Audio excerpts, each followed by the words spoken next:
नमस्ते। आज हम एक बहुत ही दिलचस्प विषय पर बात करने वाले हैं। ये नीट बायोलॉजी के लिहाज से तो महत्वपूर्ण है ही, पर हमारी रोजमर्रा की जिंदगी से भी जुड़ा है। जी हाँ। विषय है बायोटेक्नोलॉजी एंड इट्स एप्लीकेशंस। हम देखेंगे कि कैसे ये तकनीक खासकर फूड प्रोडक्शन और हेल्थ में बदलाव ला रही है। बिल्कुल। और हमारी कोशिश रहेगी कि जो हमारे पास सोर्स मटेरियल है उसके आधार पर इसे आसान इंग्लिश में समझें। मेन कॉन्सेप्ट्स, एग्जाम्पल्स और नीट के लिए क्या जरूरी है उस पर फोकस करेंगे। बढ़िया। तो शुरुआत करते हैं बिल्कुल बेसिक से। ये बायोटेक्नोलॉजी आखिर है क्या, अगर सरल शब्दों में कहें तो? देखिए, सरल भाषा में बायोटेक्नोलॉजी का मतलब है लिविंग ऑर्गेनिजम्स या उनसे मिलने वाले सब्सटेंसेस का इस्तेमाल करना। किस लिए? ताकि ऐसे प्रोडक्ट्स या प्रोसेसेस बनाए जा सके जो इंसानों के काम आए। अच्छा। और जो मॉडर्न बायोटेक्नोलॉजी है उसमें हम खास तौर पर जेनेटिकली मॉडिफाइड जीवों का इस्तेमाल करते हैं। मतलब माइक्रोब्स, फंगाई, प्लांट्स, एनिमल्स, जिनके जीन्स में हमने कुछ बदलाव किया हो। और इनसे क्या बनाते हैं? इनसे बड़ी पैमाने पर बायोफार्मास्यूटिकल्स बनते हैं, दवाइयाँ या दूसरे बायोलॉजिकल्स। ठीक है। तो इसके रिसर्च के मुख्य पिलर्स क्या हैं? किन चीजों पर ज्यादा ध्यान दिया जाता है? 3 मुख्य रिसर्च एरियाज हैं। पहला तो है सबसे अच्छा कैटलिस्ट ढूंढना। ये कोई बेहतर बनाया गया ऑर्गेनिज्म हो सकता है या कोई शुद्ध एंजाइम। कैटलिस्ट मतलब जो रिएक्शन को तेज करे या संभव बनाए। एकदम सही। दूसरा एरिया है उस कैटलिस्ट के काम करने के लिए सबसे बढ़िया माहौल यानी ऑप्टिमल कंडीशंस तैयार करना। इसके लिए इंजीनियरिंग लगती है। ओके। इंजीनियरिंग से कंडीशंस कंट्रोल करना। हाँ। और तीसरा है जो भी प्रोडक्ट बना, मान लीजिए कोई प्रोटीन या ऑर्गेनिक कंपाउंड, उसे शुद्ध रूप में निकालने की तकनीकें विकसित करना, जिसे हम डाउनस्ट्रीम प्रोसेसिंग कहते हैं। समझ गया। कैटलिस्ट, कंडीशंस और प्यूरिफिकेशन, ये 3 पिलर्स हो गए। चलिए अब इसके एप्लीकेशंस देखते हैं। एग्रीकल्चर यानी खेतीबाड़ी से शुरू करते हैं। खाना तो सबको चाहिए और आबादी बढ़ रही है, जी तो ज्यादा फूड प्रोडक्शन के क्या तरीके रहे हैं? हाँ, ये एक बड़ा चैलेंज है। मोटे तौर पर 3 रास्ते सोचे गए। एक तो था एग्रोकेमिकल बेस्ड एग्रीकल्चर, मतलब खूब सारे केमिकल फर्टिलाइजर्स और पेस्टिसाइड्स इस्तेमाल करो। जो ग्रीन रेवोल्यूशन में हुआ भी। हाँ, बिल्कुल। दूसरा रास्ता है ऑर्गेनिक एग्रीकल्चर का, जिसमें केमिकल्स का इस्तेमाल नहीं करते। और तीसरा है genetically engineered crop based agriculture, मतलब जीएम फसलों का इस्तेमाल। ग्रीन रेवोल्यूशन से पैदावार तो बढ़ी, लेकिन उसकी भी सीमाएं थी, है ना? केमिकल्स महंगे भी हैं, पर्यावरण पर असर भी डालते हैं। सही कहा। और पारंपरिक ब्रीडिंग से उतनी तेजी से सुधार नहीं आ पा रहा था जितनी जरूरत थी। यहीं पर बायोटेक एक ऑल्टरनेटिव लेकर आई। जैसे एक टेक्निक है टिश्यू कल्चर। बहुत दिलचस्प है ये। इसमें हम पौधे का कोई भी छोटा सा हिस्सा लेते हैं। छोटा सा हिस्सा? कितना छोटा? अरे बहुत छोटा। हाँ। उसे एक्सप्लांट कहते हैं। उसे लेके एक टेस्ट ट्यूब में बिल्कुल साफ सुथरी माने स्टेराइल कंडीशंस में एक खास तरह के खाने पर, मतलब न्यूट्रिएंट मीडियम पर उगाते हैं। और फिर? और कमाल ये है कि उस छोटे से टुकड़े से पूरा का पूरा नया पौधा बन जाता है। अरे वाह, ये तो वही कॉन्सेप्ट हुआ ना जिसे टोटी पोटेंसी कहते हैं। मतलब एक सेल में पूरा ऑर्गेनिज्म बनाने की क्षमता। बिल्कुल, एग्जैक्टली। और वो जो मीडियम होता है उसमें पौधे की जरूरत की हर चीज डाली जाती है। Sucrose, carbon source, inorganic salts, vitamins, amino acids और खास ग्रोथ रेगुलेटर्स जैसे ऑक्सिन्स, साइटोकाइनिन्स वगैरह। और सुना है इससे बहुत सारे पौधे बहुत जल्दी बन जाते हैं। हाँ, इसी टेक्निक को जब बड़े पैमाने पर करते हैं तो उसे माइक्रो प्रोपेगेशन कहते हैं। हजारों पौधे कम समय में तैयार हो जाते और हैं। ये सब पौधे बिल्कुल एक जैसे होते होंगे। जी हाँ, जेनेटिकली आइडेंटिकल, अपने पेरेंट प्लांट की कॉपी। इसीलिए इन्हें सोमा क्लोन्स भी कहते हैं। बहुत सारे कमर्शियल प्लांट्स जैसे टमाटो, बनाना, एप्पल इसी तरह उगाए जाते हैं। अच्छा। इसका एक और बहुत इंपॉर्टेंट यूज है। मान लीजिए कोई पौधा वायरस से इन्फेक्टेड है। हाँ। तो पौधे का जो सबसे ऊपरी हिस्सा होता है, जहां सेल्स तेजी से डिवाइड होती हैं, मेरिस्टेम, वो अक्सर वायरस फ्री होता है। ओ, तो अगर हम सिर्फ मेरिस्टेम को कल्चर करें? बिल्कुल। तो उससे जो पौधा बनेगा वो वायरस फ्री होगा। ये बनाना, शुगर केन, पोटैटो जैसी फसलों के लिए बहुत फायदेमंद साबित हुआ है। ये तो सच में बहुत प्रैक्टिकल एप्लीकेशन है। अच्छा, एक और शब्द सुना है, सोमैटिक हाइब्रिडाइजेशन। ये क्या चीज है? इसमें हम 2 अलग-अलग किस्म के पौधों को लेते हैं जिनके गुण हमें चाहिए। फिर उनकी सेल्स से सेल वॉल हटा देते हैं। सेल वॉल हटा दी तो क्या बचा? अंदर का सारा सामान। फिर इन दो अलग अलग पौधों के प्रोटोप्लास्ट को आपस में फ्यूज करा देते हैं। फ्यूज करा दिया मतलब मिला दिया। हाँ, मिला दिया। इससे एक हाइब्रिड सेल बन गया। फिर इस हाइब्रिड सेल से पूरा पौधा उगाते हैं। इसे कहते हैं सोमैटिक हाइब्रिड। इसका कोई उदाहरण? एक कोशिश की गई थी पोटैटो और टोमेटो के प्रोटोप्लास्ट को फ्यूज करके टोमेटो बनाने की। सोचा गया था कि एक ही पौधे पर आलू भी लगे और टमाटर भी। अरे वाह, ये तो कमाल का आइडिया था। फिर क्या हुआ? आइडिया तो कमाल का था, लेकिन जो पौधा बना उसमें वो सारे गुण नहीं आ पाए जिनकी उम्मीद थी। मतलब वो व्यावसायिक रूप से सफल नहीं हो पाया। होता है। खैर, इन टेक्निक्स के अलावा क्या सीधे जीन्स में बदलाव करके फसलें सुधारी जा सकती हैं? शायद यहीं से जीएमओस की बात शुरू होती है। बिल्कुल। जेनेटिकली मॉडिफाइड ऑर्गेनिजम्स या जीएमओस, ये ऐसे पौधे, बैक्टीरिया, फंगस या जानवर हैं जिनके जीन्स को हमने मैनिपुलेशन के जरिए बदला है। जीएम प्लांट्स की बात करें तो हाँ, जीएम पौधों के क्या फायदे हैं? क्यों बनाते हैं इन्हें? इसके कई फायदे गिनाए जाते हैं। जैसे पहला, फसलों को एबायोटिक स्ट्रेसेस झेलने लायक बनाना, मतलब ठंड, सूखा, ज्यादा नमक, तेज गर्मी, इन सब से लड़ने की ताकत देना। ये तो बहुत जरूरी है आजकल के बदलते मौसम में। और दूसरा, केमिकल पेस्टिसाइड्स पर निर्भरता कम करना। हम ऐसी फसलें बना सकते हैं जो खुद ही कीड़ों से अपनी रक्षा कर लें, पेस्ट रेजिस्टेंट क्रॉप्स। मतलब पेस्टिसाइड का खर्चा और पोल्यूशन दोनों कम। हाँ जी। तीसरा, फसल कटाई के बाद जो नुकसान होता है, पोस्ट हार्वेस्ट लॉस, उसे कम करना। चौथा, पौधों की मिनरल यूसेज एफिशिएंसी बढ़ाना, ताकि वो मिट्टी से मिनरल्स बेहतर तरीके से लें और मिट्टी की उर्वरता बची रहे। और खाने की क्वालिटी पर भी कुछ असर पड़ता है? बिल्कुल। पांचवा फायदा है खाने की न्यूट्रिशनल वैल्यू बढ़ाना। इसका सबसे मशहूर उदाहरण है गोल्डन राइस। इसमें विटामिन ए की मात्रा बढ़ाई गई है ताकि कुपोषण से लड़ा जा सके। गोल्डन राइस, हाँ सुना है इसके बारे में। तो मतलब सिर्फ पैदावार नहीं, क्वालिटी और मजबूती भी बढ़ रही है। जी, और छठा फायदा उद्योगों के लिए भी है। हम ऐसे टेलर मेड पौधे बना सकते हैं जो इंडस्ट्रीज को खास तरह के स्टार्चेस, फ्यूल्स या फार्मास्यूटिकल्स बनाने के लिए कच्चा माल दें। अच्छा, अब जरा वो पेस्ट रेजिस्टेंस वाले पॉइंट पर वापस आते हैं। आपने कहा जीएम पौधे खुद कीड़ों से लड़ सकते हैं। ये कैसे होता है? सबसे कॉमन उदाहरण कौन सा है? सबसे कॉमन और मशहूर उदाहरण है बीटी क्रॉप्स का। BT crops? बीटी का मतलब है बैसिलस थोरियंजिएंसिस। ये एक बैक्टीरिया है। बैक्टीरिया। हाँ। उसका पौधे से क्या लेना देना? ये बैक्टीरिया एक खास तरह का प्रोटीन बनाता है, बीटी टॉक्सिन। ये प्रोटीन कुछ खास तरह के कीड़ों के लिए जहर का काम करता है। ओके, तो ये कीड़ों को मारता है। हाँ। तो वैज्ञानिकों ने क्या किया, इस बीटी टॉक्सिन प्रोटीन को बनाने वाला जो जीन है उसे बैक्टीरिया से निकाल हाँ, लिया जीन निकाल लिया और उसे पौधे के जीनोम में डाल दिया। जैसे कपास, कॉर्न, चावल, टमाटर, आलू, सोयाबीन, कई फसलों में ये किया गया है। तो अब पौधा खुद ही वो जहरीला प्रोटीन बनाने लगा। एग्जैक्टली। अब पौधा खुद ही वो टॉक्सिन बना रहा है। तो जब कोई कीड़ा जिसके लिए वो टॉक्सिन जहरीला है इस पौधे की पत्ती या कोई हिस्सा खाता है तो वो टॉक्सिन उसके पेट में चला जाता है। हाँ, और कीड़ा मर जाता है। इस तरह पौधे को कीटनाशक स्प्रे करने की जरूरत नहीं पड़ती, वो अंदर से ही सुरक्षित है। ये एक तरह का बायोपेस्टिसाइड हो गया। ये कमाल है। पर एक सवाल है, अगर ये टॉक्सिन इतना खतरनाक है तो ये उस बैक्टीरिया को खुद क्यों नहीं मारता या पौधे को नुकसान क्यों नहीं पहुंचाता? बहुत अच्छा सवाल है। इसका जवाब ये है कि बैक्टीरिया के अंदर ये टॉक्सिन इनएक्टिव रूप में बनता है। उसे कहते हैं प्रोटॉक्सिन। प्रोटॉक्सिन माने इनएक्टिव फॉर्म? जी, ये एक्टिव तब होता है जब कीड़ा इसे खाता है और ये उसके पेट में मतलब गट में पहुंचता है। कीड़े के गट का पीएच अल्कलाइन होता है। पेट में अल्कलाइन पीएच?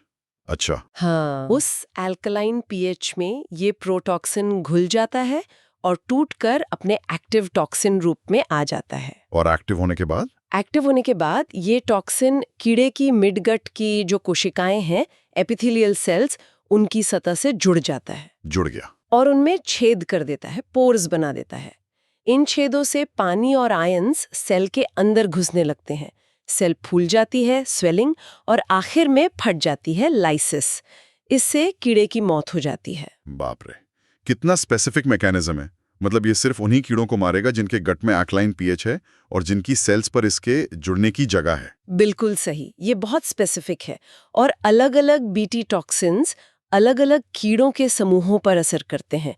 जैसे कुछ लेपिडोप्टेरिन्स जैसे तंबाकू की सुंडी आर्मी वर्म को मारते हैं, कुछ कोलियोप्टेरिन्स बीटल्स को, और कुछ डिप्टेरिन्स मक्खी मच्छर को। तो कौन सा जीन डालना है ये इस बात पर निर्भर करेगा कि फसल कौन सी है और कीड़ा कौन सा है। जी हाँ, इन जीन्स के खास नाम भी हैं, जैसे क्राई जीन्स, क्राई मतलब क्रिस्टल।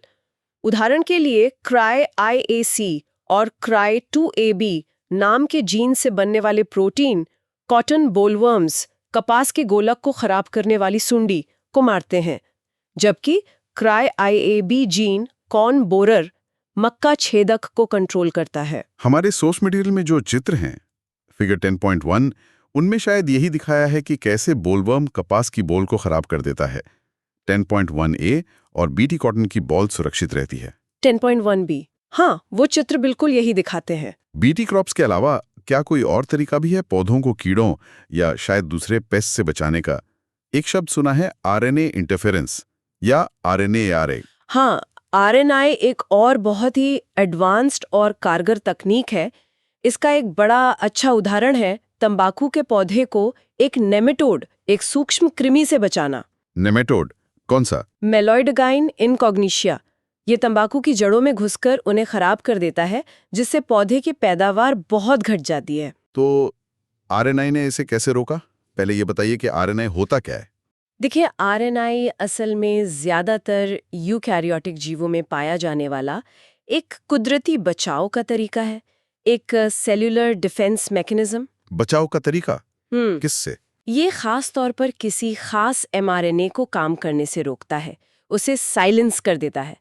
mRNA याद है ना, जो DNA से प्रोटीन बनने का संदेश लेकर जाता है? हाँ, मैसेंजर RNA। हाँ, तो उसे साइलेंस कैसे करता है? ये काम होता है एक डबल स्ट्रैंडेड RNA dsRNA के जरिए।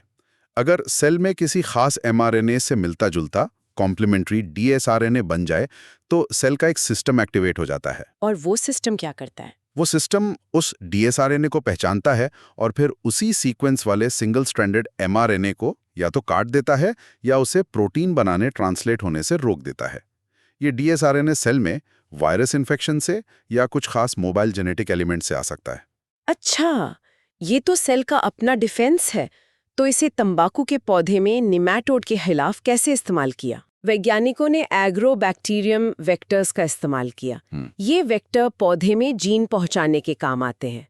उन्होंने निमेटोड के लिए जरूरी किसी जीन को तंबाकू के पौधे में डाला। निमेटोड का जीन पौधे में क्यों डाला? इस तरह से कि पौधे की कोशिका में उस जीन से सेंस RNA भी बने और एंटी सेंस RNA भी। जी। ये दोनों एक दूसरे के कॉम्प्लीमेंट्री होते हैं। अच्छा, सेंस और एंटी सेंस दोनों। तो ये जुड़ जाएंगे। बिल्कुल। ये जुड़कर डबल स्ट्रैंडेड RNA dsRNA बना लेंगे। तो अब पौधे की जड़ों की कोशिका में निमेटोड के जरूरी जीन का dsRNA मौजूद है। ठीक है। अब जब वो निमेटोड पौधे की जड़ को इन्फेक्ट करेगा और उसका रस चूसेगा, तो ये dsRNA निमेटोड के अंदर चला जाएगा और निमेटोड के अंदर जाके वहां ये RNAi मैकेनिज्म को चालू कर देगा और निमेटोड का अपना जो जरूरी mRNA था, जिसका dsRNA पौधे में बना था, वो साइलेंस हो जाएगा। मतलब निमेटोड में वो जरूरी प्रोटीन नहीं बन पाएगा। और प्रोटीन नहीं बना तो परजीवी जिंदा नहीं रह पाएगा उस पौधे के अंदर। मतलब हमने पौधे को ही हथियार दे दिया परजीवी से लड़ने का। कमाल है। फिगर 10.2 में शायद यही दिखाया गया है कि ट्रांसजेनिक पौधे की जड़ें स्वस्थ हैं, जबकि कंट्रोल पौधे की जड़ें सूजी हुई गांठों वाली दिख रही हैं। हाँ, वो इसी RNAi तकनीक का नतीजा दिखाता है। ये बहुत ही स्पेसिफिक तरीका है पेस्ट कंट्रोल का। एग्रीकल्चर के ये एप्लीकेशंस तो वाकई जबरदस्त हैं। अब जरा मेडिसिन की तरफ चलते हैं। चिकित्सा में रिकॉम्बिनेंट DNA टेक्नोलॉजी का क्या योगदान रहा है? अरे, चिकित्सा में तो इसमें क्रांति ला दी है। इस तकनीक की वजह से अब हम ज्यादा सेफ और ज्यादा इफेक्टिव दवाएं, खासकर प्रोटीन आधारित दवाएं, बड़े पैमाने पर बना सकते हैं। ज्यादा सेफ कैसे? देखिए, पहले कई दवाएं जैसे इंसुलिन जानवरों से निकाली जाती थीं। वो नॉन ह्यूमन सोर्स था, तो कई बार लोगों में उनसे एलर्जी या दूसरी इम्यूनोलॉजिकल रिएक्शंस हो जाती थीं। लेकिन रिकॉम्बिनेंट टेक्निक से बनी दवाएं अक्सर ह्यूमन प्रोटीन्स ही होती हैं, तो ये दिक्कतें नहीं आती। अच्छा, आज दुनिया भर में करीब 30 रिकॉम्बिनेंट थेरेप्यूटिक्स इस्तेमाल हो रहे हैं और भारत में भी लगभग 12 दवाएं बाजार में हैं। इसका सबसे जाना माना उदाहरण तो शायद इंसुलिन ही है, हाँ। है ना? डायबिटीज के मरीजों के लिए। बिल्कुल, अडल्ट ऑनसेट डायबिटीज में इंसुलिन की जरूरत पड़ती है ब्लड शुगर कंट्रोल करने के लिए। हाँ, पहले ये इंसुलिन कहाँ से आता था? मरे हुए कैटल और पिग्स के पेनक्रियास से निकाला जाता था। और उसमें दिक्कतें थी, जैसा आपने बताया, हाँ एलर्जी वगैरह। हाँ। अब देखिए ह्यूमन इंसुलिन कैसा होता है। इसमें 2 छोटी पॉलीपेप्टाइड चेन्स होती हैं, चेन ए और चेन बी। ये दोनों आपस में डाइसल्फाइड ब्रिजेस से जुड़ी होती हैं। ठीक है, ए और बी चेन सल्फर बॉन्ड से जुड़ी हुई। लेकिन हमारे शरीर में इंसुलिन पहले एक प्रो हार्मोन की तरह बनता है, जिसे प्रो इंसुलिन कहते हैं। इसमें ए और बी चेन के साथ एक फालतू टुकड़ा भी जुड़ा होता है, सी पेप्टाइड। C peptide. हाँ, इंसुलिन के मैच्योर होने के प्रोसेस में ये सी पेप्टाइड हटा दिया जाता है, तब जाकर वो काम करने लायक बनता है। तो जब आरएनए टेक्निक से इंसुलिन बनाने की कोशिश हुई, तो ये सी पेप्टाइड एक मुश्किल बन गया होगा। एग्जैक्टली। सबसे बड़ी चुनौती यही थी कि बैक्टीरिया जैसे इकोलाई में सी पेप्टाइड हटाने वाला सिस्टम नहीं होता, तो मैच्योर इंसुलिन कैसे बनाएं? हाँ, ये तो प्रॉब्लम है। इसका हल निकाला 1983 में एक अमेरिकन कंपनी एलाई लिली ने, बहुत ही चालाकी से। उन्होंने क्या किया? उन्होंने ह्यूमन इंसुलिन की चेन ए और चेन बी बनाने वाले डीएनए सीक्वेंसेस अलग-अलग तैयार किए। फिर इन दोनों को अलग-अलग इकोलाई बैक्टीरिया के प्लाज्मिड्स में डाला। मतलब एक बैक्टीरिया सिर्फ चेन ए बना रहा था और दूसरा सिर्फ चेन बी। बिल्कुल। उन्होंने चेन ए और चेन बी को अलग-अलग बनवाया, फिर उन्हें बैक्टीरिया से निकाला और लैब में केमिकल रिएक्शंस के जरिए उनके बीच डिससल्फाइड बॉन्ड्स बनाकर उन्हें जोड़ दिया। अरे वाह, मतलब जो काम शरीर में होता है उसे बाहर लैब में कर दिया। जी हाँ, इस तरह फंक्शनल ह्यूमन इंसुलिन तैयार हो गया। ये बायोटेक इंजीनियरिंग का बेहतरीन उदाहरण है। सच में?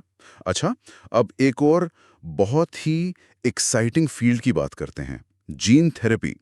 क्या इससे जेनेटिक बीमारियों का पक्का इलाज संभव है? जीन थेरेपी इसी उम्मीद के साथ विकसित की जा रही है। ये असल में कई तरीकों का एक समूह है, जिसका लक्ष्य है किसी बच्चे या भ्रूण में पहचानी गई जीन डिफेक्ट को ठीक करना। ठीक, कैसे करते हैं? इसमें कोशिश ये होती है कि व्यक्ति की कोशिकाओं या ऊतकों टिश्यूज में नॉर्मल फंक्शनल जीन को डाला जाए, ताकि वो जीन उस खराब या नॉन फंक्शनल जीन की कमी को पूरा कर सके। क्या ये सच में किया गया है? इसका कोई उदाहरण? हाँ, पहली क्लिनिकल जीन थेरेपी 1990 में एक 4 साल की बच्ची को दी गई थी। उसे एडेनोसिन डीएमिनेज डेफिशिएंसी नाम की बीमारी थी। ADA deficiency. हाँ, एडी एक एंजाइम है जो हमारे इम्यून सिस्टम के ठीक से काम करने के लिए बहुत जरूरी है। ये बीमारी उस एंजाइम को बनाने वाले जीन के डिलीट हो जाने की वजह से होती है। इससे इम्यून सिस्टम बिल्कुल काम नहीं करता। इसे SCID भी कहते हैं, सिवियर कंबाइंड इम्यूनोडेफिशिएंसी। तो इस बच्ची का इलाज कैसे होता था जीन थेरेपी से पहले? इसके लिए 2 मुख्य तरीके थे। एक तो बोन मैरो ट्रांसप्लांटेशन, दूसरा एंजाइम रिप्लेसमेंट थेरेपी, जिसमें बच्ची को बाहर से बना हुआ ADA एंजाइम इंजेक्शन से दिया जाता था। लेकिन ये परमानेंट इलाज नहीं थे। नहीं, ये पूरी तरह क्यूरेटिव नहीं थे। तो जीन थेरेपी में क्या किया गया? डॉक्टर्स ने बच्ची के खून से लिम्फोसाइट्स निकाले। ये इम्यून सिस्टम की कोशिकाएं हैं। ठीक है, लिम्फोसाइट्स निकाल लिए। उन्हें लैब में कल्चर किया, फिर एक रेट्रोवायरल वेक्टर का इस्तेमाल करके फंक्शनल ADA का cDNA, working copy of the gene, in lymphocytes में डाल दिया। रेट्रोवायरल वेक्टर, वायरस का इस्तेमाल? हाँ, वायरस को मॉडिफाई करके जीन पहुंचाने के लिए इस्तेमाल करते हैं। तो अब इन लिम्फोसाइट्स में फंक्शनल ADA जीन पहुंच गया। और फिर इन ठीक हुए लिम्फोसाइट्स का क्या किया? इन्हें वापस बच्चे के शरीर में डाल दिया गया। क्योंकि अब ये कोशिकाएं ADA बना सकती थीं, तो बच्चे का इम्यून सिस्टम कुछ हद तक काम करने लगा। तो बीमारी ठीक हो गई? पूरी तरह नहीं। दिक्कत यह है कि लिम्फोसाइट्स अमर नहीं होते, उनकी एक उम्र होती है। तो बच्ची को बार बार ये जेनेटिकली इंजीनियर्ड लिम्फोसाइट्स चढ़वाने पड़ते थे। पीरियोडिक इन्फ्यूजन की जरूरत थी। तो पक्का इलाज कैसे हो सकता है? पक्का इलाज शायद तब हो अगर ये जीन बोन मैरो की स्टेम सेल्स में डाला जाए, क्योंकि वहीं से लिम्फोसाइट्स बनते हैं। और अगर ये काम बिल्कुल शुरुआती एम्ब्रियोनिक स्टेज में किया जा सके, तो शायद ये एक परमानेंट क्योर बन सकता है। मतलब पोटेंशियल तो है, पर चुनौतियां भी हैं।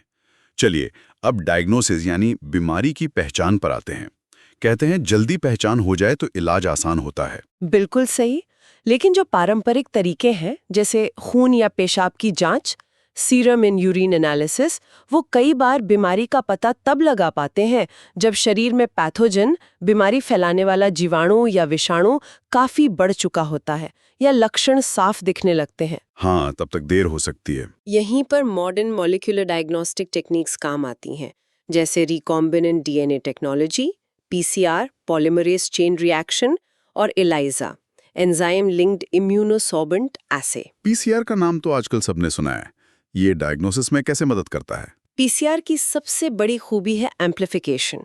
ये डीएनए या आरएनए की बहुत थोड़ी मात्रा को भी करोड़ों गुना बढ़ा सकता है। एम्प्लीफाई कर सकता है। हाँ, तो अगर शरीर में पैथोजन बहुत कम संख्या में भी मौजूद है, जब लक्षण भी नहीं दिख रहे, तब भी पीसीआर उसके न्यूक्लिक एसिड डीएनए या आरएनए को एम्प्लीफाई करके उसकी मौजूदगी बता सकता है। अरे वाह, मतलब बिल्कुल शुरुआती स्टेज में पकड़ सकता है। जी, जैसे एचआईवी का संक्रमण शुरू में ही पता लगाना, या कैंसर पैदा करने वाले जीन म्यूटेशंस का पता लगाना, या दूसरी जेनेटिक डिसऑर्डर्स की पहचान करना, इन सब में पीसीआर बहुत उपयोगी है। और एलाइजा कैसे काम करता है? एलाइजा का सिद्धांत आधारित है एंटीजन एंटीबॉडी इंटरैक्शन पर। जब कोई बाहरी पैथोजन हमारे शरीर में आता है तो हमारा इम्यून सिस्टम उसके खिलाफ एंटीबॉडीज बनाता है। एंटीबॉडीज, हाँ। तो एलाइजा टेस्ट या तो सीधे उस पैथोजन के एंटीजेंस, उसकी सतह के खास अणु का पता लगा सकता है, या फिर हमारे शरीर में उस पैथोजन के खिलाफ बनी एंटीबॉडीज का पता लगा सकता है। दोनों ही तरीकों से संक्रमण का पता चल जाता है। एड्स की जांच में एलाइजा का काफी इस्तेमाल होता है। एक और तकनीक का जिक्र है सोर्स में, ऑटो रेडियोग्राफी और प्रोब का इस्तेमाल। हाँ, ये भी जेनेटिक लेवल पर जांच का एक तरीका है। इसमें डीएनए या आरएनए का एक छोटा सा सिंगल स्ट्रैंडेड टुकड़ा लेते हैं जिस पर रेडियो एक्टिव लेबल लगा होता है। इसे प्रोब कहते हैं। Radio active probe? इस प्रोब को मरीज के डीएनए सैंपल के साथ मिलाते हैं। अगर मरीज के डीएनए में इस प्रोब का कॉम्प्लीमेंट्री सीक्वेंस यानी नॉर्मल जीन मौजूद है तो प्रोब उससे जाकर चिपक जाएगा, हाइब्रिडाइज हो जाएगा। और अगर जीन में कोई गड़बड़ी म्यूटेशन है तो सीक्वेंस मेल नहीं खाएगा और प्रोब नहीं चिपकेगा।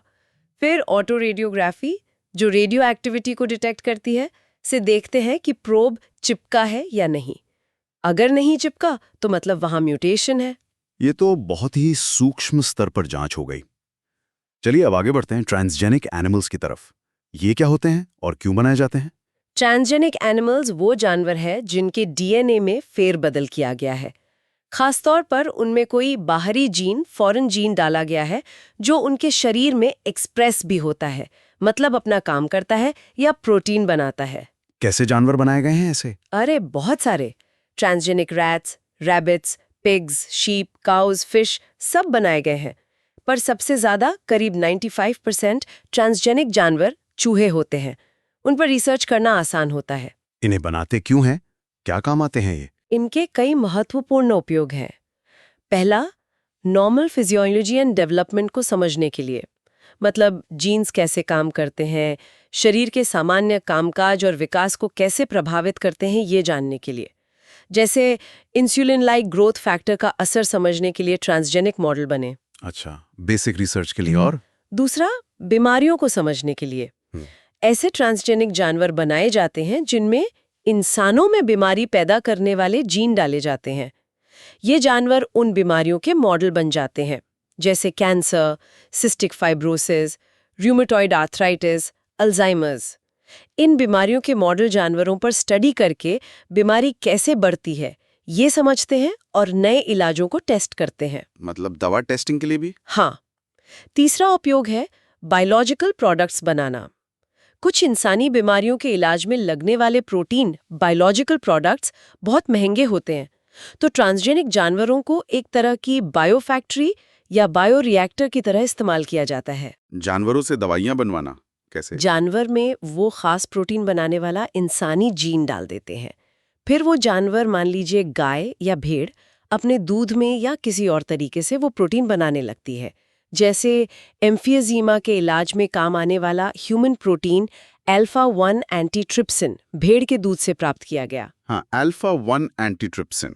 हाँ, ये उदाहरण याद है। इसी तरह की कोशिशें फेनिलकीटोनूरिया, पीकेयू और सिस्टिक फाइब्रोसिस के लिए भी चल रही हैं। और वो रोजी गाय का उदाहरण भी था शायद। बिल्कुल। 1997 में पहली ट्रांसजेनिक काऊ रोजी बनाई गई। उसके दूध में इंसान का अल्फा लैक एल्ब्यूमिन प्रोटीन पाया गया, लगभग 2.4 ग्राम प्रति लीटर। माना गया कि यह दूध इंसानी बच्चों के लिए गाय के सामान्य दूध से ज्यादा पौष्टिक और संतुलित था। कमाल है। और क्या उपयोग है? चौथा उपयोग है वैक्सीन सेफ्टी की टेस्टिंग। वैक्सीन को इंसानों पर इस्तेमाल करने से पहले उसकी सुरक्षा जांचना जरूरी है। इसके लिए ट्रांसजेनिक माइस इस्तेमाल हो रहे हैं, जैसे पोलियो वैक्सीन के लिए। उम्मीद है इससे बंदरों पर होने वाली टेस्टिंग कम होगी। ये तो अच्छा है, जानवरों पर टेस्टिंग कम हो। और पांचवा है केमिकल सेफ्टी टेस्टिंग, जिसे टॉक्सिसिटी टेस्टिंग भी कहते हैं। इसके लिए ऐसे ट्रांसजेनिक जानवर बनाते हैं जो किसी केमिकल के प्रति सामान्य जानवरों से ज्यादा सेंसिटिव हों। फिर उन पर केमिकल का असर जल्दी और कम डोज में पता चल जाता है। समझ गया। तो इतने सारे उपयोग हैं ट्रांसजेनिक जानवरों के, लेकिन क्या ये सब नैतिक रूप से सही है? जानवरों की जीन्स बदलना, उन्हें बीमारियां देना, कुछ नैतिक सवाल तो उठते होंगे। बिल्कुल उठते हैं। जब भी हम जीवित प्राणियों के साथ इस तरह का मैनिपुलेशन करते हैं तो एथिकल स्टैंडर्ड्स यानी नैतिक मापदंडों का सवाल खड़ा होता ही है। हमें सोचना पड़ता है कि क्या ये सही है और इसके दूरगामी परिणाम क्या हो सकते हैं। और पर्यावरण पर असर, अगर ये जीएमजीएफ बाहर इकोसिस्टम में चली गए तो? ये भी एक बड़ी चिंता है। जेनेटिकली मॉडिफाइड ऑर्गेनिजम्स को अगर हम प्रकृति में छोड़ दें तो उसके क्या अप्रत्याशित परिणाम हो सकते हैं, ये कहना मुश्किल है। तो इन सब चिंताओं और सवालों से निपटने के लिए क्या कोई व्यवस्था है, कोई कंट्रोल है? हाँ बिल्कुल। इसीलिए भारत सरकार ने एक संस्था बनाई है, GEAC, यानी genetic engineering approval committee. GEAC, ये क्या करती है? GEOC का काम है ये सुनिश्चित करना कि भारत में जो भी GM रिसर्च हो रही है वो नैतिक और वैज्ञानिक रूप से सही हो। साथ ही किसी GM ऑर्गेनिज्म को पब्लिक के इस्तेमाल के लिए जारी करना सुरक्षित है या नहीं, इस पर भी यही कमेटी फैसला लेती है। अच्छा, तो एक रेगुलेटरी बॉडी है। लेकिन एक और मुद्दा है जो अक्सर विवादों में रहता है, पेटेंट्स का, खासकर जब बात पौधों, जानवरों या पारंपरिक ज्ञान की हो। हाँ, ये बहुत बड़ा और संवेदनशील मुद्दा है। दुनिया भर में इस बात पर बहस और गुस्सा है कि कुछ बड़ी कंपनियां और संगठन उन चीज़ों पर पेटेंट ले रहे हैं जो असल में किसी खास इलाके के लोगों जैसे किसानों या आदिवासियों द्वारा सदियों से इस्तेमाल किए जा रहे बायोलॉजिकल रिसोर्सेज या उनके ट्रेडिशनल नॉलेज पर आधारित हैं। मतलब किसी और की चीज पर अपना ठप्पा लगाना। कुछ वैसा ही। जैसे मान लीजिए कोई पौधा है जिसे किसी समुदाय के लोग सदियों से किसी बीमारी के इलाज में इस्तेमाल करते आ रहे हैं। अब कोई कंपनी उस पौधे से एक्टिव कंपाउंड निकाले और उस पर पेटेंट ले ले, बिना उस समुदाय को कोई श्रेय या मुआवजा दिए। इसका कोई ठोस उदाहरण है? वो बासमती चावल वाला मामला काफी उछला था। हाँ, बासमती का उदाहरण बिल्कुल सटीक है। भारत बासमती चावल का घर है या उसकी कितनी किस्में हैं, अपनी खास खुशबू और स्वाद के लिए जानी जाती हैं। हजारों सालों से किसान उगा रहे हैं जी। 1997 में एक अमेरिकी कंपनी ने अमेरिका के पेटेंट ऑफिस से बासमती चावल की एक नई किस्म पर पेटेंट हासिल कर लिया। बाद में पता चला कि ये किस्म असल में भारतीय किसानों की ही किस्मों से तैयार की गई थी। तो इसका मतलब वो कंपनी दूसरों को बासमती बेचने से रोक सकती थी? बिल्कुल। इस पेटेंट से उन्हें यह अधिकार मिल सकता था कि वो दूसरों को, शायद भारतीय निर्यातकों को भी, बासमती नाम से चावल बेचने से रोक दें। इस पर बहुत विवाद हुआ। ऐसे ही शायद हल्दी और नीम के साथ भी हुआ था। उनके पारंपरिक उपयोगों पर पेटेंट लेने की कोशिश हुई थी। जी हाँ, हल्दी और नीम के औषधीय गुणों और उपयोगों पर भी पेटेंट लेने की कोशिशें हुई, जिनका भारत ने विरोध किया। ये दिखाता है कि हमें अपने पारंपरिक ज्ञान और जैविक संसाधनों को लेकर कितना सतर्क रहने की जरूरत है। इसी से जुड़ा एक शब्द है बायोपायरेसी।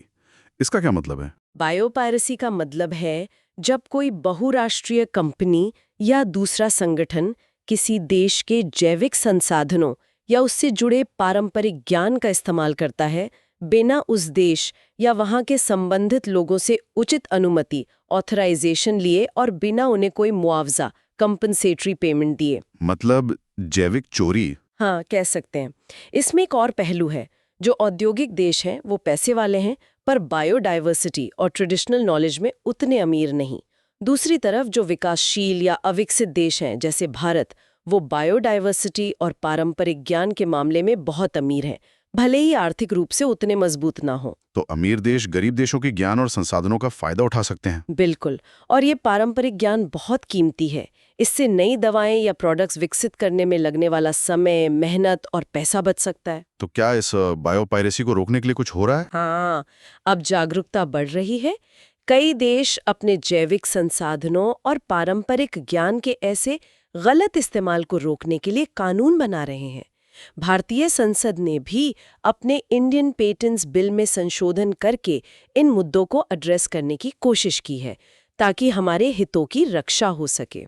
ये जरूरी है कि इनोवेशन भी हो और हमारे अपने संसाधनों और ज्ञान का संरक्षण भी। चलिए अब इस पूरी बातचीत को समेटते हैं।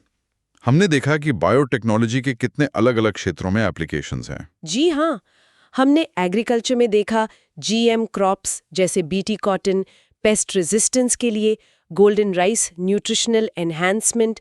फिर हमने मेडिसिन में देखा रिकॉम्बिनेंट इंसुलिन का बनना, जीन थेरेपी की संभावनाएं, खासकर एडीए डिफिशियंसी में, और बीमारियों की जल्दी पहचान के लिए मॉलिक्यूलर डायग्नोसिस जैसे पीसीआर, इलाइजा। और ट्रांसजेनिक एनिमल्स के उपयोग भी देखें, रिसर्च में, दवाएं बनाने में और सेफ्टी टेस्टिंग में। बिल्कुल। नीट के नजरिए से देखें तो कौन-कौन से टॉपिक्स पर छात्रों को खास ध्यान देना चाहिए? देखिए, बीटी कॉटन का पूरा मैकेनिज्म, कौन से क्राई जीन्स किस कीड़े के लिए हैं, ये इंपॉर्टेंट है। जीन थेरेपी में एडीए डिफिशियंसी वाला उदाहरण बहुत पूछा जाता है। रिकॉम्बिनेंट इंसुलिन कैसे बना, इलाई लिली का योगदान, प्रो इंसुलिन और सी पेप्टाइड वाली बात, ये भी जरूरी है। आरएनएआई का कॉन्सेप्ट और न्यूमेटोड वाला उदाहरण, और मॉलिक्यूलर डायग्नोसिस में पीसीआर और इलाइजा के प्रिंसिपल और एप्लीकेशंस पता होने चाहिए। शायद हम याद रखने के लिए एक छोटा सा क्लू बना सकते हैं, जैसे बायोटेक के 3 मुख्य ए, एग्रीकल्चर, जीएम फसलें, एनिमल्स, ट्रांसजेनिक उपयोग, और आरोग्य यानी medicine health, insulin, gene therapy, diagnosis. ये अच्छा तरीका याद रखने का। एग्रीकल्चर, एनिमल्स, आरोग्य, और आखिर में हमने एथिकल इश्यूज पर भी बात की। जीएएसी का रोल, पेटेंट्स और बायोपायरेसी के मुद्दे। ये याद दिलाता है कि तकनीक जितनी शक्तिशाली होती है, उसकी जिम्मेदारी उतनी ही बढ़ जाती है। बिल्कुल, बिना नैतिक विचार विमर्श के टेक्नोलॉजी का विकास खतरनाक हो सकता है। तो अंत में श्रोताओं के लिए एक सवाल छोड़ जाते हैं। जैसे जैसे बायोटेक्नोलॉजी और एडवांस्ड होती जाएगी, हम एक समाज के तौर पर इनोवेशन को बढ़ावा देने और इसके संभावित खतरों और नैतिक चिंताओं के बीच सही संतुलन कैसे बना सकते हैं? और क्या आप सोच सकते हैं कि भविष्य में इसके और कौन से एप्लीकेशंस हो सकते हैं जिन पर हमने आज बात नहीं की? ये सोचने वाली बात है। इस दिलचस्प चर्चा के लिए धन्यवाद। आपका भी बहुत बहुत धन्यवाद इतनी जानकारी साझा करने के लिए, और हमारे श्रोताओं का भी धन्यवाद। उम्मीद है बातचीत आपके लिए उपयोगी रही होगी।